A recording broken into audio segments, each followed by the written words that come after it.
The diagram shows the compression and the rarefaction in air as the sound wave move from left to right. So we have a quieter sound. Look, the loudness of a sound depends on its intensity, and intensity depends on its amplitude. And amplitude depends on the difference in the pressure. The variation in a pressure will be more. So if a sound is loud, then in a compression, the particles will be closer to each other, and a rarefaction, the particles have large space between them because most of the particles are pushed. So in a compression, the number of the particle will be higher. But as a sound is quieter means the pressure difference will be less. So as a result, the number of the particle in a rarefaction will be closer to each other, or there will be more as compared to number of particles in a compression. So number of particle in a region of a rarefaction should increase.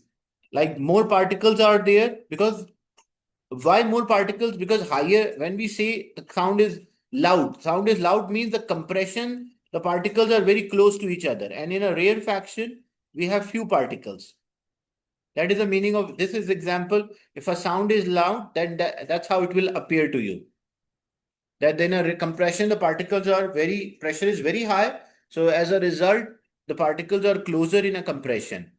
But if a sound is quieter, the pressure is low. So as a result of a low pressure, these particles are more towards the rarefaction. So in a rarefaction, number of particle increase, and a compression, the number of particle will decrease because the total number of the particle remain constant as the density of air at the constant temperature remains same.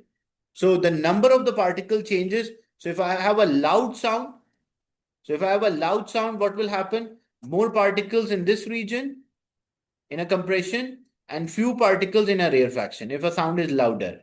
But if a sound is softer, means quieter, what will happen? Number of particles in a compression, because the pressure is low or difference in a pressure is less. So in a compression, the particle will be less, and the rarefaction, the particle will be increasing. So C should be the right answer for this.